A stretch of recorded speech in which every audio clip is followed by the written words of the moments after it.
Have you ever felt like your years of experience, the very bedrock of your professional life, meant nothing?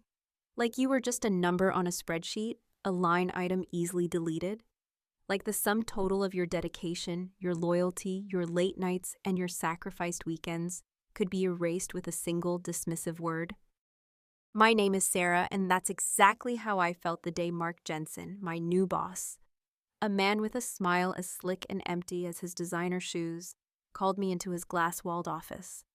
After 2 decades of my life, my entire adult life, poured into the foundations of Nexus Innovations, he looked me straight in the eye, without a flicker of human decency, and told me I was obsolete. Obsolete. The word didn't just hang in the air. It landed on me. It was a physical weight, a brand seared onto my soul. 20 years of my life, the life of a single mother supporting not just my own child, but my aging parents, reduced to that one cruel, dismissive word. He might as well have taken a sledgehammer to the foundations of my world. In a way, he did. This is the story of how those foundations crumbled, and how from the rubble, I built an empire on his ruins. The office was new. Everything about Mark Jensen was new. He was the new VP of Operations, brought in to modernize and streamline the company. His office was a sterile cube of glass and chrome that overlooked the sprawling campus of Nexus Innovations, a place I had called my second home since I was barely out of college. The air inside smelled of expensive, bitter coffee and an arrogant, cloying cologne that seemed to be his signature scent. He didn't ask me to sit. He remained standing behind his stark, minimalist desk, a posture of casual dominance. He was younger than me, maybe by a decade, with slicked back hair that looked permanently wet and a smile that never, ever reached his cold, calculating eyes. He represented the new Nexus, all surface, no substance, all flash, no foundation. I had been with Nexus since the beginning. I wasn't just an employee. I was part of the company's institutional memory. I had helped build the very systems they now ran on. I had written the original code for their proprietary logistics software, a complex, sprawling beast of a system that was the company's central nervous system. I knew its every quirk, its every undocumented backdoor, its every ghost in the machine. I wasn't a programmer in the modern sense. I was something older, something more fundamental. I was the system's whisperer. Mark Jensen, however, was not impressed by history. He was a man who only looked forward, and he saw me as part of the past. He dared to say, his voice smooth and utterly devoid of empathy, "Sarah, we appreciate your long service to the company." The phrase long service was delivered as if it were a diagnosis of a terminal illness. But as you know, we're moving in a new direction. We're embracing the future. New AI-driven solutions, a younger, more agile workforce. He gestured vaguely towards the window, towards the future he was so enamored with. In that new landscape, he continued, finally looking at me, his eyes flat and dismissive. Your role here, your specific skill set is obsolete. Obsolete. The word echoed in the sterile silence of his office, a branding iron on my soul. 20 years of my life. 20 years of solving problems no one else could, of being called in at 3 a.m. to fix a catastrophic failure, of training generations of younger employees, of dedicating my mind and my life to this company. All of it, all of that history, all of that loyalty reduced to that one single soul-crushing word. I felt the blood drain from my face. I could feel my hands begin to tremble. Obsolete, I whispered, the word a foreign, disgusting thing in my mouth. Mark, I built the core architecture. No one knows that system better than I do. He gave a small condescending chuckle, a sound that made my skin crawl. Exactly, he said, as if speaking to a child. It's a legacy system. We're phasing it out. The new AI will handle everything. It's more efficient. It's cleaner. It doesn't require manual oversight. He waved a dismissive hand, a gesture that encompassed me and my entire career. We're giving you a generous severance package, of course, for your time. He slid a glossy folder across his desk. My execution papers. I stared at it, at the crisp, clean Nexus Innovations logo, a logo I had helped design 2 decades ago. I felt a wave of dizziness, of unreality. This couldn't be happening. I looked past him, through the glass wall of his office, at the bustling workspace beyond. I saw the new servers humming in their climate-controlled room, their little blue and green lights blinking like the eyes of alien gods. I saw the new employees, young, bright, agile, their faces illuminated by the glow of their sleek, modern monitors. They were the future, and I, in that moment, was the past. I was a ghost haunting the hallways of my own life. I don't remember picking up the folder. I don't remember the walk back to my desk, a desk I had occupied for 15 years.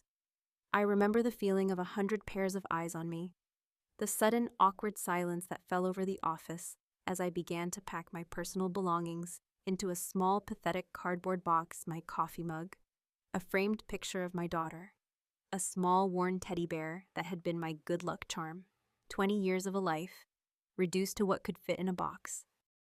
As I did the slow, humiliating walk of the damned out of that office for the last time, the cold hum of the new servers seemed to grow louder, a triumphant, mocking chorus. It was the sound of the modern world, the sound of the future, and it was a sound that had no place for me. The weeks that followed were a descent into a quiet, suffocating panic. The generous severance package, which had seemed like a fortune in Mark Jensen's sterile office, began to evaporate with an alarming speed. There was the mortgage, the car payment, the tuition for my daughter's community college, the mounting medical bills for my elderly parents, who depended on me for their care. The numbers on my bank statement became a source of constant, low-grade terror, a countdown clock to a disaster I felt powerless to stop. I was a single mother. I was the sole provider for a family that spanned 3 generations. My job at Nexus hadn't just been a career, it had been the central pillar holding up the entire structure of our lives, and Mark Jensen had taken a wrecking ball to it. The word obsolete became a heavy, leaden weight around my neck. I started looking for work immediately, my professional pride forcing me into action. I polished my resume, I wrote cover letters, I sent out dozens of applications a day. But the world, I quickly discovered, agreed with Mark Jensen. My highly specialized knowledge of Nexus's unique proprietary systems, the very expertise that had made me invaluable for 2 decades, was now a liability. It didn't translate. It was a dead language in a world that only spoke in the latest code. I faced a subtle, insidious, and utterly soul-crushing ageism. No one ever said, "You're too old." They said things like, "We're looking for someone with more experience in a cloud-native environment." Or, "Your resume is very impressive, but we've decided to go with a candidate who is a better fit for our fast-paced, startup culture." Every polite, generic rejection email felt like a fresh confirmation of Mark's verdict. Obsolete, obsolete, obsolete. The word became a mantra of my failure, a whisper that followed me through the long, sleepless nights. I started to believe it. My confidence, once the bedrock of my identity, began to crumble. I would look at my reflection in the mirror and see not a skilled, experienced professional, but a relic, a woman whose time had passed. The financial strain became a constant physical ache. I started cutting back on everything. I canceled streaming services. I started buying generic brands at the grocery store. I'd lie awake at night, staring at the ceiling, doing a desperate, terrifying mental calculus, trying to figure out how many more months we could survive before the severance money ran out completely. The fear was a cold, constant companion, a presence that sat on my chest and made it difficult to breathe. My daughter, bless her heart, tried to be brave. She offered to drop out of college, to get a full-time job to help.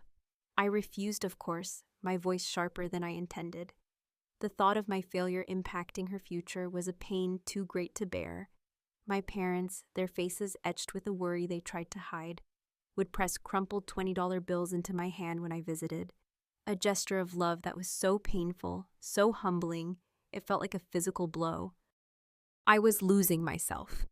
The competent, confident woman who could tame complex systems and solve impossible problems was disappearing, replaced by a ghost haunted by a single word: I was becoming what Mark Jensen had told me I was. I was becoming obsolete, and I was terrified. I watched the decline of Nexus innovations from afar, with a kind of grim, morbid satisfaction that I was deeply ashamed of. It started as whispers, rumors I'd hear from former colleagues I still kept in touch with. Mark Jensen's great modernization was not going as planned. The new all-powerful AI he had championed, the one that had made me redundant, was turning out to be a disaster. It began with what he publicly dismissed as minor integration challenges. That was his phrase, not mine, delivered with his signature smug smile at an industry conference. But I knew what it really meant. It meant the new system couldn't talk to the old ones. It meant data was being lost, corrupted. It meant the streamlined processes were creating more headaches than they solved. Then the whispers grew louder. There were data integrity issues. Client orders were being duplicated or vanishing entirely. Financial reports were riddled with errors. The system, which was supposed to be more efficient, began to experience crippling slowdowns, especially during peak hours. The agile new workforce, for all their knowledge of the latest programming languages, had no idea how to troubleshoot the deep, foundational architecture of the legacy systems they were forced to interact with.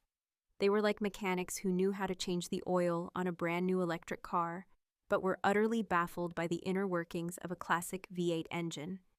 And the V8 was the heart of the whole operation. I would read the business news, my coffee growing cold in my hand, and see headlines hinting at the struggles at Nexus. Nexus Innovations faces headwinds amidst ambitious tech overhaul. Stock price dips as investors question new AI strategy. I saw a picture of Mark on a business news website, his face looking a little more strained, his smile a little more forced. He was still spouting the same corporate jargon about disruption and innovation, but the confidence in his eyes was gone, replaced by a flicker of something I recognized all too well: panic. I won't lie. A part of me, a dark, bitter part that had been festering since the day I was fired, took a grim pleasure in it. It was a validation, a confirmation that my knowledge, my experience, the very thing he had dismissed as obsolete, was not just valuable, it was essential. They had cut out the heart of their own system, and now the body was beginning to die. But the satisfaction was a hollow thing. It didn't pay my mortgage. It didn't soothe the fear that kept me awake at night. It was a cold comfort. I was still on the outside, looking in, a ghost watching the slow, inevitable collapse of the house I had helped to build. I didn't know it then, but the collapse was about to become a catastrophe, and the ghost was about to get a call from the land of the living. Then it happened. It wasn't a slow decline anymore. It was a fall from a great height, a catastrophic, system-wide failure that brought Nexus Innovations to its knees. I remember the day with a chilling clarity. It was a Tuesday in late November, the beginning of their crucial year-end financial reporting period, the time of year when the system was under the most strain, when terabytes of data were being processed, collated, and analyzed. The time of year when a single critical failure could cost the company not just millions, but billions. I was sitting at my kitchen table, nursing a cup of coffee and scrolling through job listings with a familiar sense of numb despair, when my phone started buzzing. It was a text from an old colleague, a junior engineer named Kevin, whom I had trained years ago. The text was just a single frantic line. "It's all gone down, everything." I didn't understand at first, but then my phone started buzzing again and again. A flood of messages from my small, loyal network of contacts still inside the belly of the beast. The picture they painted was one of pure, unadulterated chaos. The system hadn't just slowed down, it had crashed. Not just a single server or an isolated application, the entire proprietary logistics and financial system, the central nervous system I had spent 2 decades building and maintaining, had suffered a catastrophic, cascading failure. It was a digital heart attack. Billions of dollars in assets were frozen, inaccessible. Client data, years of it, was locked away behind a wall of cryptic error messages. Global operations, from manufacturing pipelines to shipping logistics, ground to a complete and utter halt. The company was blind, deaf, and dumb. They were hemorrhaging money, not by the minute, but by the second. The cause, as I would later piece together from the panicked whispers and frantic emails, was a direct result of Mark Jensen's hubris. In his rush to implement his new, flashy AI, his team had created a small, seemingly insignificant data bridge to the legacy system. But they hadn't understood the deep, arcane architecture. They hadn't understood the delicate, almost organic way the old code interacted with itself. They had, in their ignorance, opened a digital artery, and now, under the strain of the year-end reporting, that artery had burst. I watched the news reports online, my heart beating a slow, steady, and terrifyingly calm rhythm. Nexus Innovations halts trading amidst unprecedented technical glitch. Global tech giant faces catastrophic system meltdown. I could picture the scene inside the corporate headquarters with a vivid, almost cinematic clarity.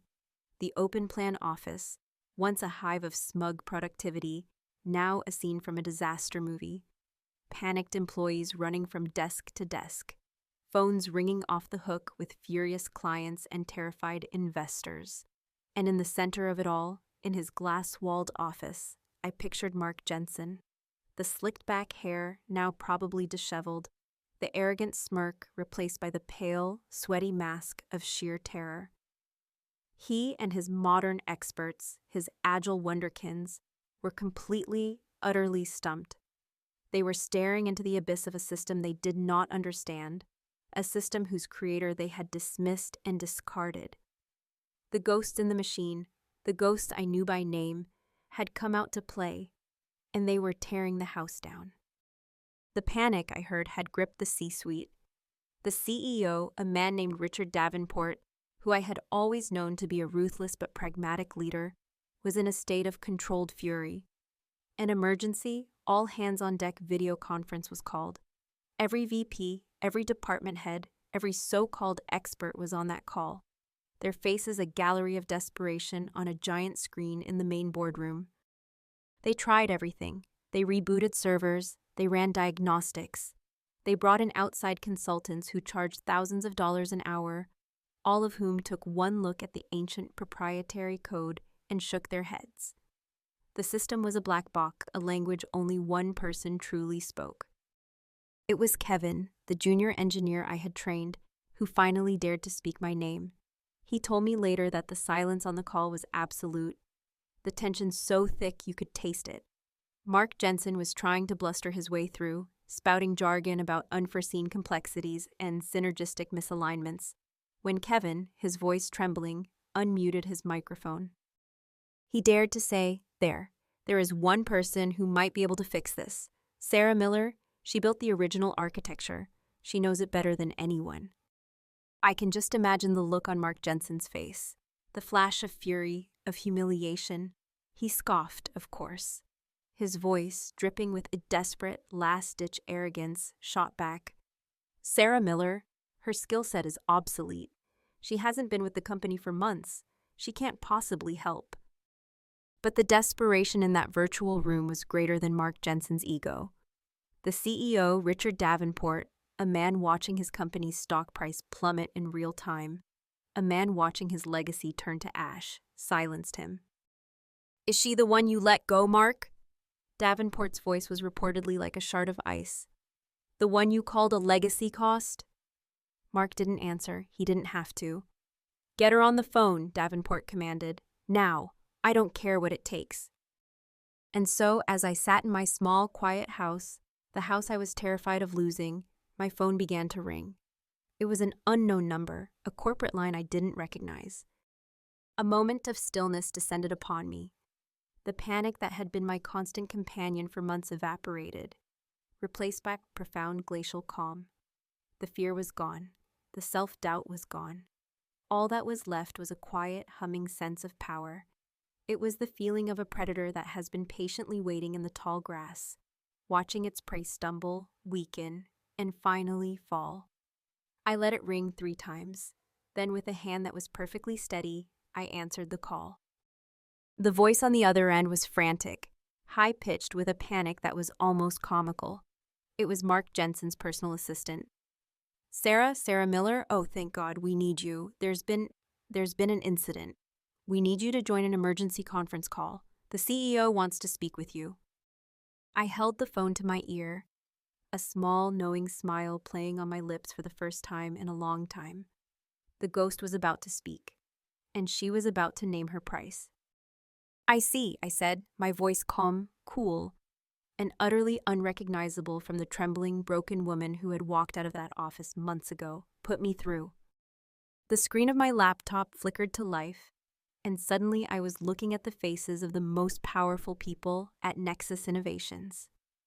There were at least a dozen of them, all framed in the neat little boxes of a video conference call. They looked like prisoners in a digital jail, their faces pale, haggard, and etched with a desperation that was a pleasure to behold. And there, in the center box, was the CEO, Richard Davenport. His face was gray, his eyes bloodshot. Beside him, in another box, was Mark Jensen. If it were possible for a man to physically implode from humiliation and terror, he was doing it. He looked like he had aged a decade since I last saw him. He refused to meet my gaze, his eyes fixed on some point on his desk. His jaw clenched so tightly I was surprised his teeth didn't shatter. I sat back in my chair, in my small home office, the room where I had spent countless nights wrestling with fear and self-doubt.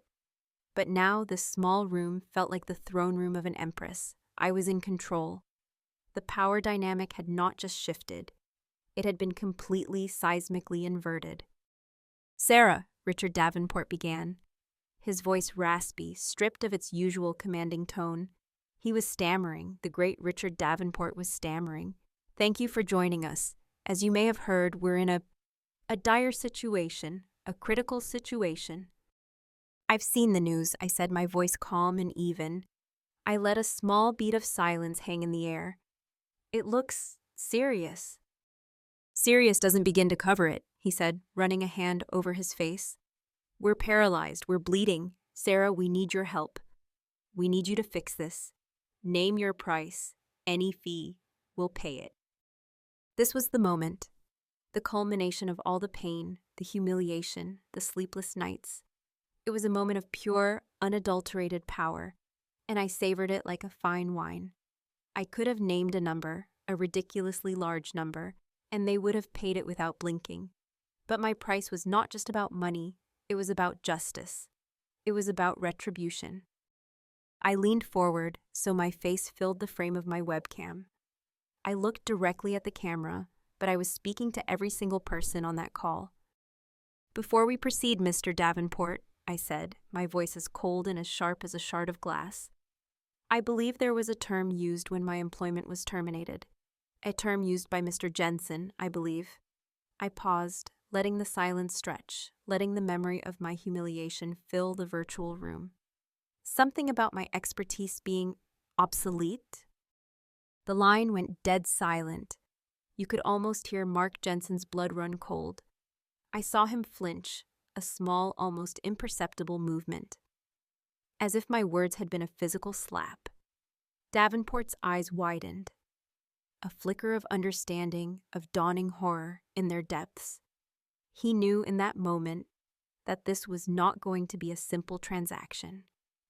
This was going to be a reckoning. I let them squirm in that silence for a full 10 seconds. Then I laid out my terms. My fee, I said, my voice unwavering, is not a one-time payment. I saw Mark's head jerk up, his eyes wide with disbelief. My price is a 2-year consulting contract with Nexus Innovations. The contract will stipulate a monthly retainer fee of $50,000 payable in advance. A collective gasp seemed to ripple through the conference call. I saw one of the VPs mouth the number in disbelief. $50,000 a month for 2 years. It was an astronomical sum, but I wasn't finished. The contract will include full health and retirement benefits, equivalent to that of a senior executive. It will also include a clause that it can only be terminated by me. Not by you, Mr. Davenport. Not by the board only by me. I had them, they were trapped. But I still wasn't finished. I had saved the best, the most important, the most satisfying term for last. And finally, I said, my gaze shifting to the box that contained the pale, sweating face of Mark Jensen. There is one more condition, a non-negotiable condition. I leaned even closer to the camera. I require a public recorded apology from Mr. Jensen himself. I want him to acknowledge right here on this call in front of the entire executive team that his assessment of my value was flawed and that my contribution to this company is, in fact, invaluable. The silence that followed was the sound of a man's career dying. Mark Jensen looked like he was going to be sick. His face was ashen, his eyes filled with a mixture of pure, unadulterated hatred and utter, abject humiliation. He looked at Davenport, a desperate, pleading look. But Davenport's face was a mask of cold, hard pragmatism. He was a man watching his company burn to the ground. He would have sacrificed his own mother to put out the fire. Mark Jensen was nothing. "Mark," Davenport said, his voice flat, devoid of any sympathy, "you will do as she asks." The silence that followed Davenport's command was the sound of a man's soul being flayed. Every eye on that video call, a dozen pairs of them, swiveled to the small box on the screen that contained Mark Jensen. He was trapped, a rat in a digital cage, and he had nowhere to run. He looked at Davenport, a desperate, pleading look, a last pathetic appeal for clemency from the man who was about to order his execution. But Davenport's face was a mask of cold, hard pragmatism. He was a man watching his company burn to the ground. He would have sacrificed his own mother to put out the fire. Mark Jensen was nothing, a piece of kindling. "Mark," Davenport said again, his voice flat, devoid of any sympathy, a blade with no edge. "You will do as she asks." Mark's eyes darted back to his own screen, to the camera that was broadcasting his humiliation to the entire executive leadership of Nexus Innovations. He swallowed hard, a visible, convulsive movement in his throat. The slick, confident performer was gone, replaced by a pale, sweating, terrified man who was about to be publicly vivisected. He opened his mouth, but only a dry, croaking sound came out. He licked his lips, his gaze flicking towards my box on the screen, his eyes filled with a mixture of pure, unadulterated hatred and utter, abject humiliation. He began, his voice a strained, strangled whisper, a ghost of its former arrogance. He cleared his throat, a wet, rattling sound. "I apologize." He forced the words out, each one tasting like poison in his mouth. He couldn't look at me. He was staring at his desk, at his hands, at anything but the face of the woman he had tried to destroy. "I need to hear the words, Mr. Jensen," I said, my voice as calm and as cold as a morgue slab. I was not going to let him off with a mumbled, half-hearted apology. He was going to say it all. "As stipulated," Davenport's voice cut in, sharp as a razor. "Do it, Mark. Now." Mark flinched as if he'd been struck. He took a shuddering breath, a man on the gallows. My judgment was flawed," he stammered, the words tumbling out in a rush of pure, undiluted misery. Sarah's contribution to this company is invaluable." The word hung in the air between us. Invaluable, the direct, perfect antithesis of obsolete. It was the most beautiful word I had ever heard. I had stripped him of his power, his dignity, and I had made him swallow the very word that would define his failure. It was a moment of justice so pure, so perfect, it was almost overwhelming. I felt no joy, no elation, just a profound, quiet, and deeply satisfying sense of balance being restored to the universe. "Thank you, Mr. Jensen," I said, my voice betraying nothing. "Mr. Davenport, my lawyer will have the consulting agreement sent to your legal department within the hour. I expect it to be signed and returned before I begin my work." "It will be done," Davenport said, his voice tight. "Good," I said. "Now, if you'll excuse me, I have a system to restore." And just like that, the reckoning was over and the work began. I swiveled in my chair to a second monitor, my fingers finding the keyboard with a familiar, easy grace. The faces on the video call, the faces of the most powerful people at the company, became a small, forgotten gallery in the corner of my screen. They were no longer my judges or my superiors. They were my audience. They were my hostages. And I was the only one with the key. "Kevin," I said, my voice now crisp, professional, the voice of the woman I used to be, the woman I was becoming again. I saw the young engineer's face pop up, his eyes wide with a mixture of terror and awe. "I need you to grant me full unrestricted root access to the legacy mainframe. Use my old credentials, authorization code Sierra Delta 774. "But, Sarah," he stammered, "those credentials they were revoked." "Then you will unrevoke them," I said calmly, "immediately." I watched as he frantically typed, his face a mask of concentration. A few moments later, a familiar command prompt appeared on my screen. A digital doorway that had been slammed in my face months ago was now wide open. I was in. What followed was not a flurry of frantic activity. It was a calm, methodical, and deeply personal process. It was like visiting an old, familiar house in the dark. My fingers moved across the keyboard with the muscle memory that transcended conscious thought. I typed in obscure commands, lines of code that hadn't been used in a decade, commands that were not written down in any manual, that existed only in the deep recesses of my mind. I was a ghost, moving through the digital hallways of the system I had built. I could see the damage, the chaos Mark's modernization had wrought. His new AI was a clumsy, brutish beast, stomping through the delicate, intricate web of my old code, tearing connections, corrupting data, creating chaos. It was like watching a child with a hammer trying to fix a Swiss watch. "The AI's data bridge," I said, speaking my thoughts aloud for the benefit of my captive audience. "It created a recursive loop in the primary data allocation table. It's not a glitch. The system is doing exactly what it was told to do. It's trying to write an infinite amount of data into a finite space. It's choking itself to death." I could hear the sharp intake of breath from some of the executives on the call. They were finally beginning to understand the scale of their own ignorance. I navigated to the core architecture, to the very heart of the machine. It was a place no one but me had ever been. It was protected by a series of undocumented backdoors and fail-safes I had built into the system years ago, secret passages I had created for just such a catastrophic eventuality. I had always known that a system this complex, this vital, needed a final human guardian. I just never imagined that guardian would be me, cast out and then called back like a vengeful spirit. "There's a critical vulnerability in the primary kernel," I explained, my voice calm, almost conversational. "A kill switch I embedded in the source code during the Y2K upgrade. It was designed to isolate the core financial ledgers in the event of a total system collapse. Mark, your team's upgrade seems to have triggered the preliminary stages of this protocol. You were about 30 minutes away from the system, automatically wiping all transactional data from the last fiscal year, permanently." The silence on the call was now one of pure, abject terror.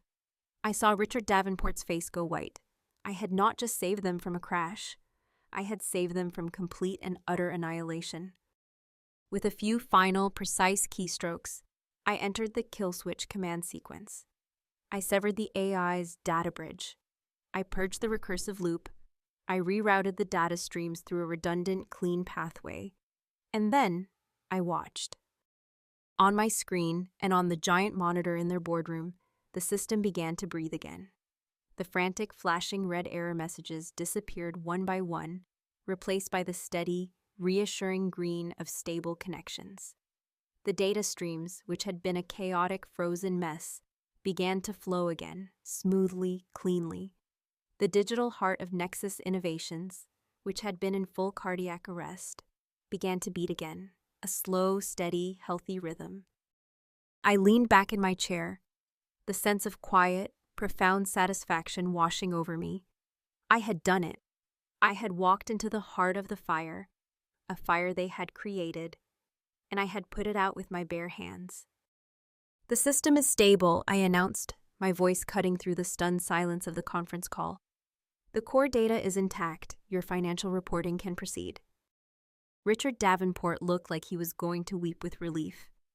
Sarah, he breathed, his voice filled with a reverence that was almost comical. I don't know what to say. You saved us. You saved the company. Yes, I said, my voice flat and devoid of emotion. I did. I looked at my watch. My work here is done for today. You'll have my signed contract back within the hour. I'll expect my first retainer payment by the end of the business day. I will be in touch tomorrow to discuss a long-term strategy for decoupling your new systems from my legacy architecture. And with that, before any of them could say another word, I reached out and clicked the end call button. The screen went black, plunging my small office back into a blessed, victorious silence. I had walked into their hell, named my price, saved their souls, and walked out, leaving them in the smoldering ruins of their own arrogance. The ghost had done her work, and now she was going to get paid. The screen went black, plunging my small home office back into a blessed, victorious silence. I sat there for a long moment, my fingers still resting on the keyboard, the ghost of the command prompt still glowing in my mind's eye. The silence was profound. It was the silence of a battlefield after the war has been won, the silence of a storm that has finally passed, leaving behind a clean, rain-washed world. I leaned back in my chair, the worn fabric groaning in protest, and I finally allowed myself to breathe. A deep, shuddering breath that seemed to come from the very depths of my soul, releasing months of fear, of humiliation, of a quiet, gnawing desperation that had been eating me alive. I had done it. I had walked into their hell, named my price, saved their souls, and walked out, leaving them in the smoldering ruins of their own arrogance. The ghost had done her work, and now she was going to get paid. An hour later, an email pinged in my inbox. It was from Richard Davenport's office. Attached was the consulting agreement fully executed, signed by the CEO himself. I read through the terms, my eyes scanning the astronomical retainer fee, the ironclad benefits, the clause that made me essentially untouchable. It was all there. It was real. A half hour after that, another email arrived. A wire transfer notification from my bank. The first payment, the full $50,000, had been deposited into my account. I stared at the number on the screen, at the string of zeros that represented my salvation, my vindication, my freedom. I thought of my mortgage. I thought of my daughter's tuition. I thought of my parents' medical bills. And for the first time in a very, very long time, I felt the cold, heavy weight of fear lift from my shoulders. It was a physical sensation, as if a lead blanket I didn't even know I was wearing had been cast off. That evening, I didn't work. I didn't check the news for updates on Nexus. I ordered pizza, the expensive kind with all the toppings. I sat on the floor with my daughter and we watched a stupid movie, and for the first time in months, I was truly present. I wasn't doing a frantic mental calculus of my dwindling bank account. I wasn't haunted by the word obsolete. I was just a mother with her child, safe in her own home. I was free. My new life began the next morning.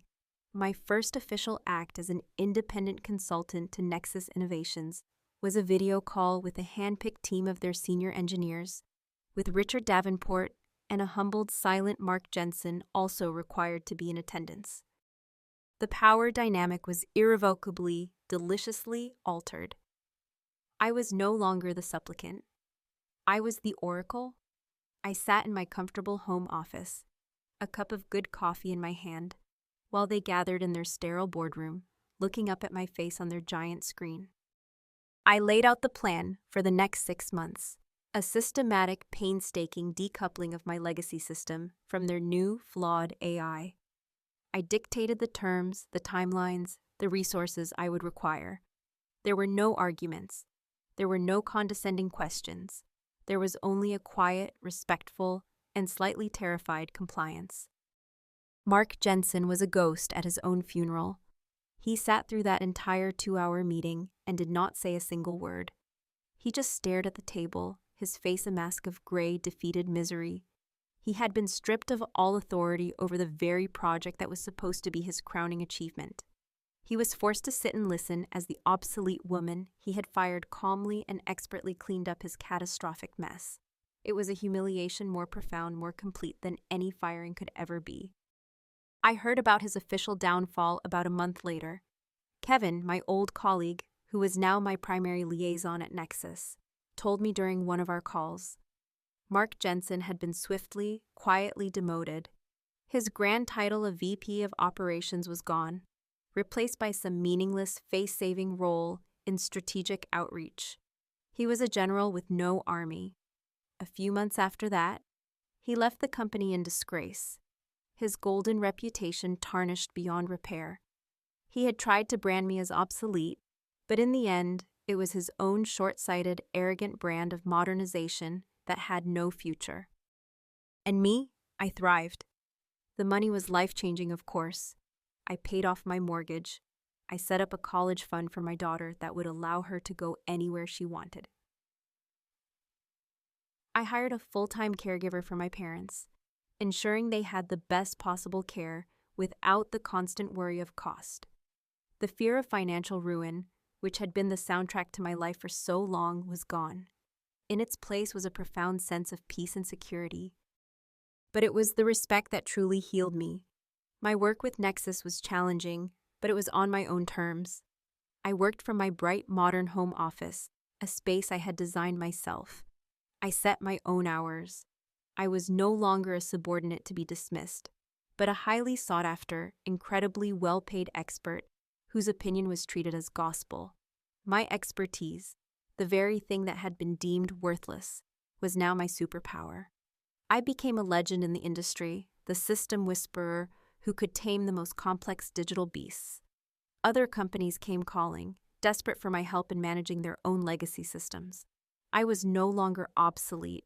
I was essential. With my newfound stability, I knew I had to do more than just secure my own family's future.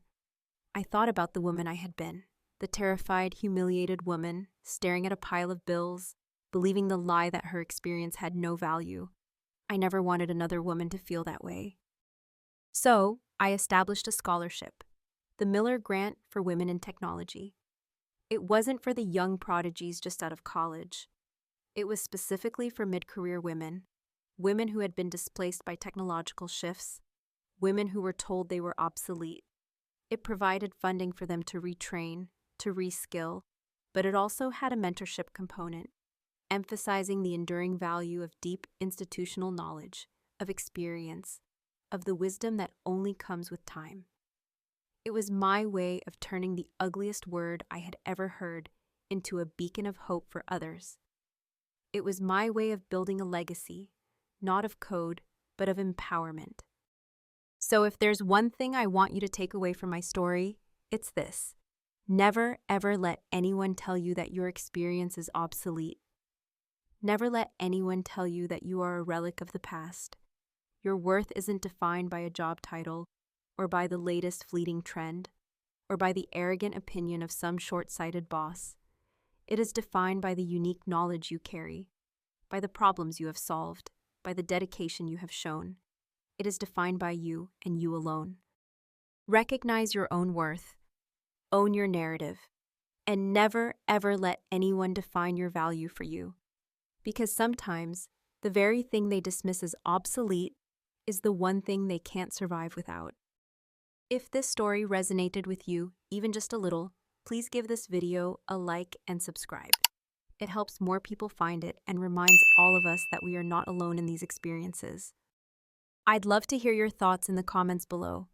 Have you ever been underestimated at work? How did you find the strength to overcome it? Whatever your story is, your voice matters here. Let's create a community where that experience is valued. And if you haven't already, please hit that subscribe button and turn on notifications so you don't miss more stories of triumph and resilience. Thank you for watching.